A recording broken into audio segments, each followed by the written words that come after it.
सा सा ग म.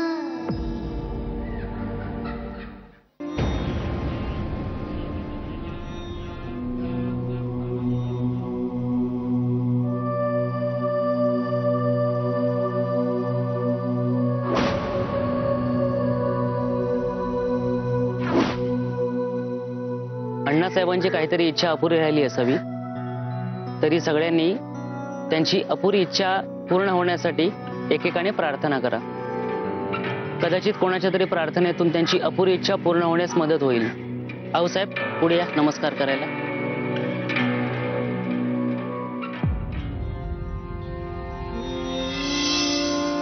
आपण काळजी करू नये म्हणते मी. या गावाची, जहागीरदारीची, सगळ्या कुटुंबाची आम्ही नीट काळजी घेऊ.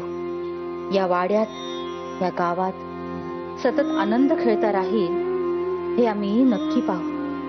म्हणून तर तुमच्या आज्ञेप्रमाणेच तुम्ही गेल्यानंतर महिनाभरातच सुतक सोडून उद्या देवीची स्थापना करतोय आम्ही वाड्यात. तुमचं शिपुरापूर आनंदात राहील हेच पाहणार आहोत बघा आम्ही.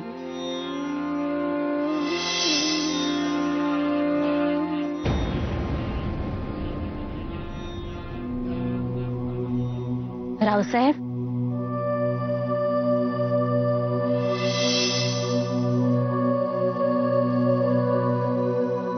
एकदा सत्ता हातात आली की आम्ही सगळं काही शिस्तीत करू. या वाड्याला, या शिपुरापूरला एका उत्तम शासनकर्त्याची गरज आहे. गावच नाही तर वाडाही मार्गावर आणू आम्ही अण्णासाहेब. एकदा गादी हाती आली की तुमच्या लाडक्या अनकनंदाला सन्मानाने वाड्यात परत आणू.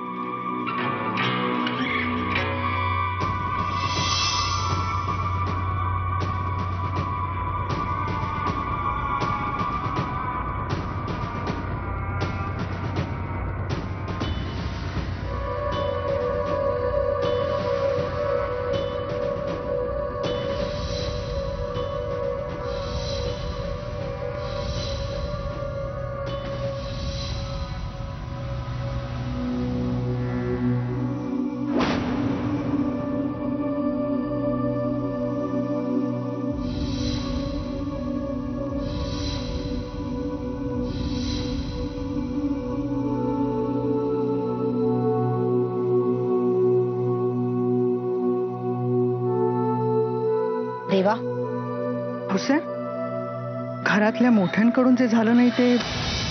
रेवा,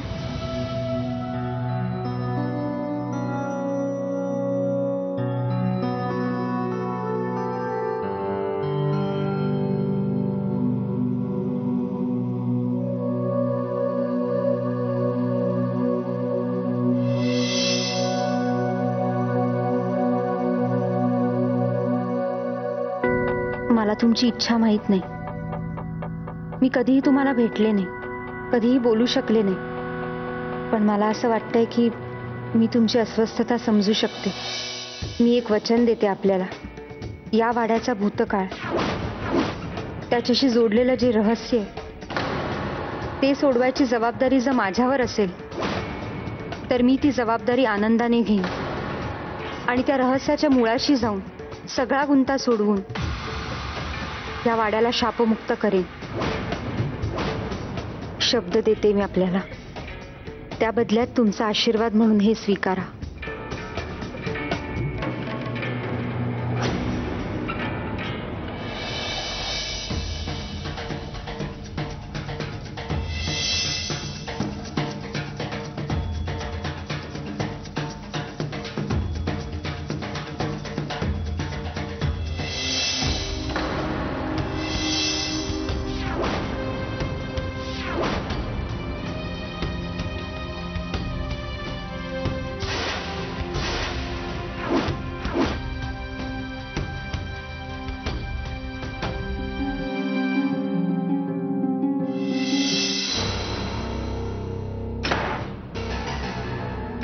काय स्वप्न पाहिली होती आणि काय होत आहे कोणाच ठाऊक.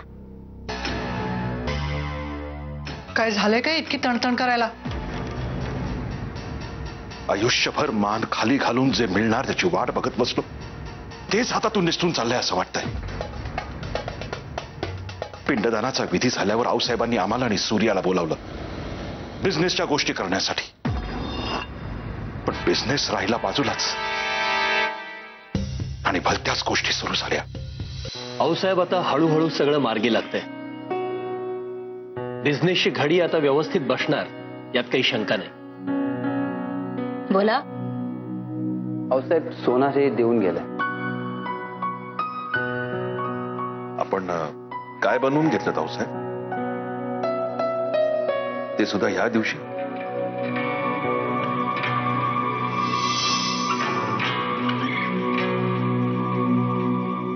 राजमुद्रा कोणासाठी? वाड्याच्या नातसुनेसाठी, रेवासाठी.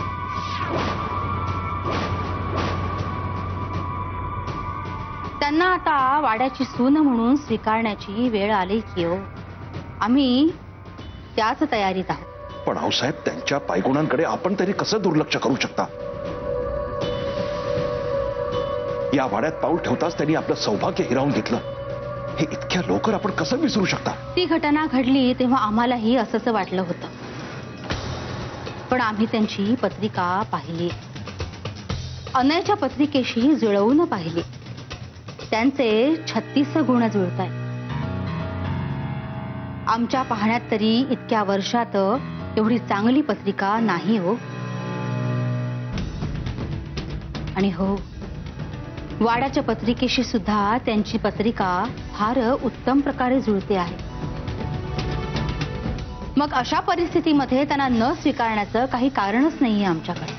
आणि काही काही गोष्टी घडण्यासाठी कुणाला जबाबदार धरण्याची गरज काय म्हणते मी. पण आपण निर्णय घ्यायला फार घाई करताय आऊसाहेब. फार उशीर होण्याआधी काही निर्णय घेऊन टाकलेले बरे असतात बघा. सूर्यकांत, तुम्ही वकिलांना बोलावून घ्या. सुनबाई आल्यात तर वीरचं वाचनही करून टाकू म्हणते. हो आऊसाहेब.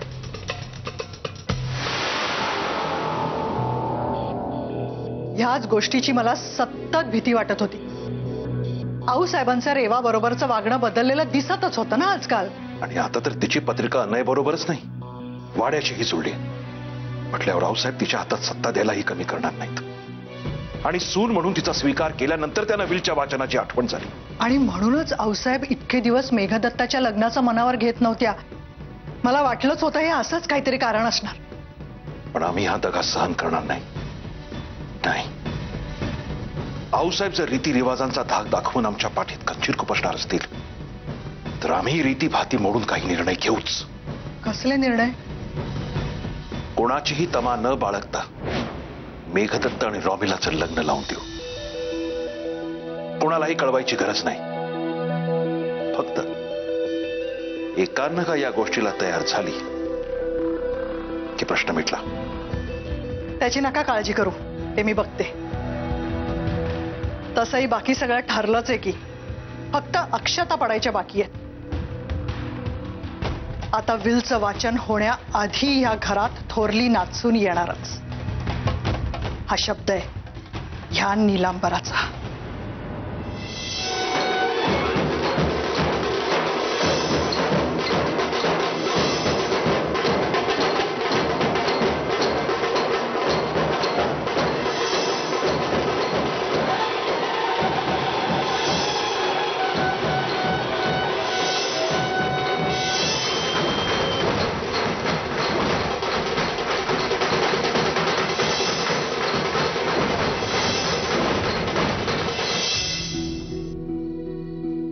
काय करतोय सने दादा? अरे पूजेची तयारी करतोय. ये तू पण मदत कर आम्हाला. चालेल.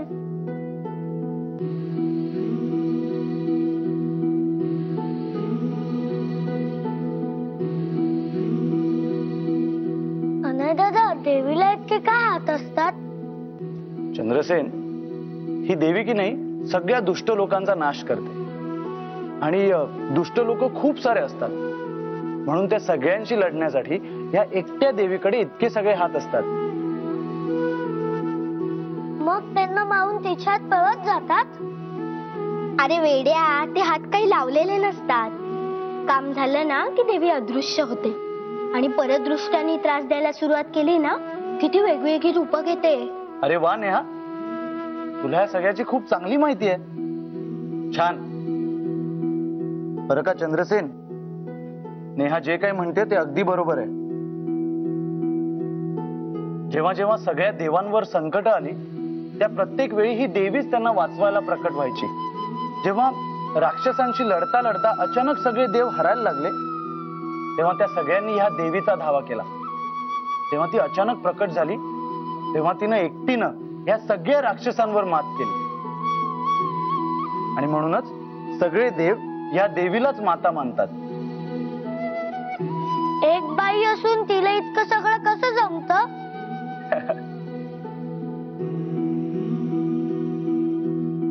बरं का चंद्रसेन, तू अजून लहान आहेस, त्यामुळे मी आता जे काही तुला सांगेन ते एखाद वेळेस तुला कळणार नाही. पण एक गोष्ट लक्षात ठेव, प्रत्येक स्त्री, मग ती कोणी असो, एखाद्याची बायको असो, मुलगी असो किंवा बहीण असो, ती कधीच कमी नसते. कधी कधी तर पुरुषापेक्षा स्त्रीच जास्त कणखर असते. अनय दादा, मग वाड्यात स्त्रियांना इतकं हलकं का मानलं जातं? नेहा, अगं ह्या गोष्टीला सुद्धा स्त्री स्वतःच जबाबदार आहे. अनेक वर्षापासून पुरुष हे स्त्रियांच्या शक्तीला आपल्या पायाखाली सतत दाबत आले आणि स्त्रियांनी ह्याचा कधी विरोध सुद्धा केला नाही. म्हणून कालांतराने स्त्रियांना हेच वाटू लागलं की ह्याच पद्धती रूढी आणि परंपरा आहेत. पण असं का होऊ दिलं त्यांनी? कारण ती शक्तिशाली जरी असली ना, तरी ती सहनशील आहे. आई आहे ना ती. देवी राजघराण्यातली नाही वाटत. कशावरून? हे बघ ना, डोक्यावर पदर नाही आणि पायात पैंजण. राजघराण्यातली असती तर इतकं सगळं कसं जमलं असतं? अरे चंद्रसेन, राजघराण्यात पण अनेक कर्तृत्ववान स्त्रिया झाल्यात. आपल्या जिजाबाई म्हण किंवा अहिल्याबाई म्हण, आणि आपले आऊसाहेब, ते आपण राजघराण्यातल्याच आहेत ना. आणि आपली रेवा वहिनी, तीही. हो, तीही. पण कधी कधी तिचं कर्तृत्व नको तिथे जरा जास्तच वाढायला लागतं. चला चला, तयारी करा.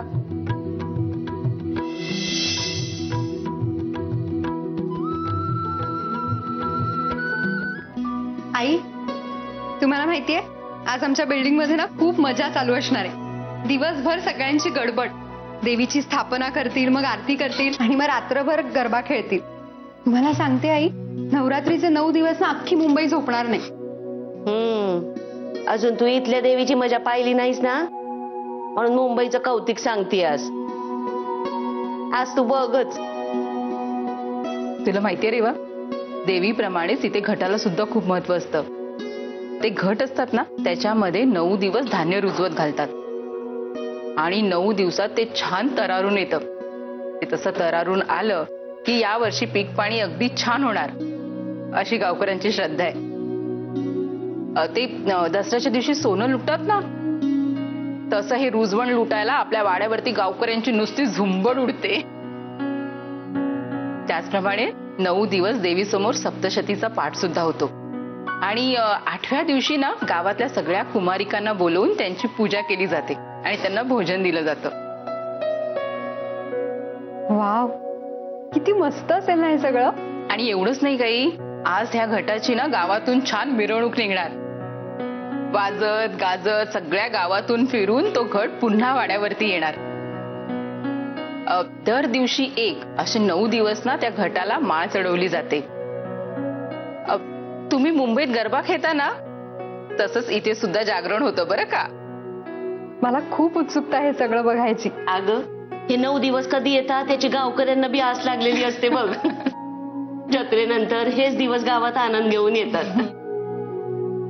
काय र, काय झालं? काय नाही, आऊसाहेबांनी धाकल्या वहिनी साहेबांनी आणि ताई साहेबांनी बोलवले.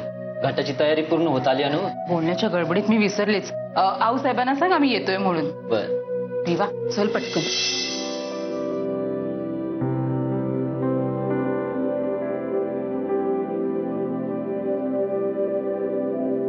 या रेवा,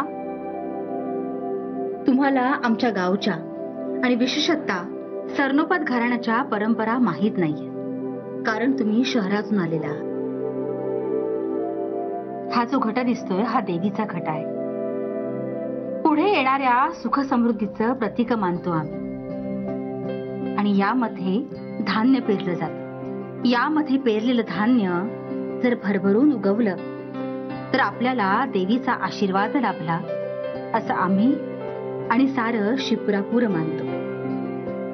आज पहिल्यांदा तुमच्या हातून याच्यामध्ये धान्य पेरलं जाणार आहे. कपिला, या तुम्ही सुरुवात करा, म्हणजे यांनाही कळेल. जी आऊसाहेब.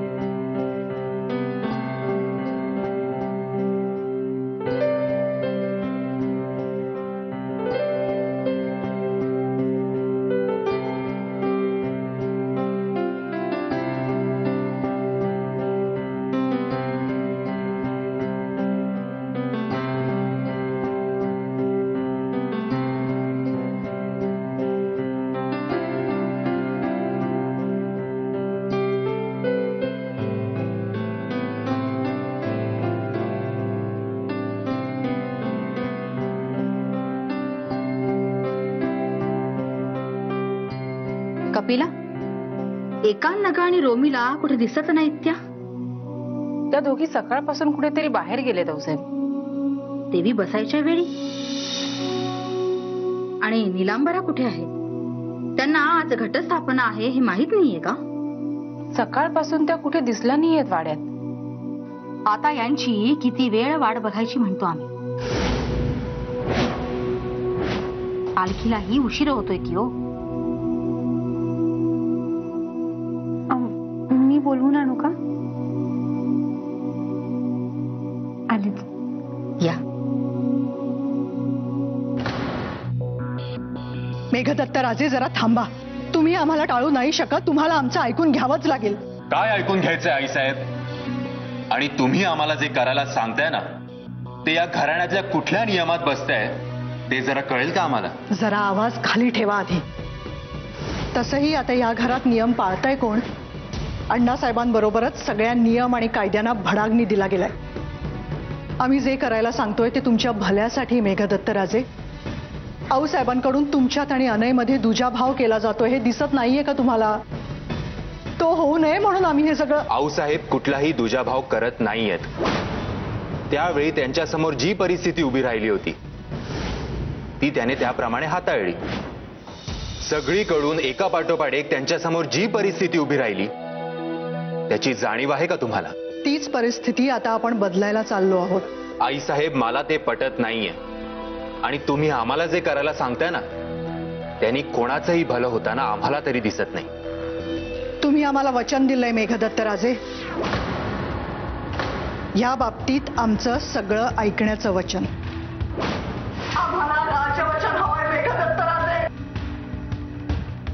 आमच्या लग्नासंदर्भात तुम्ही जो काही निर्णय घ्याल तो आम्हाला मान्य असेल आईसाहेब. आणि ते वचन पाळण्याची आता वेळ आली आहे. तुमच्याकडे आता दुसरा कुठलाही पर्याय नाहीये. त्यामुळे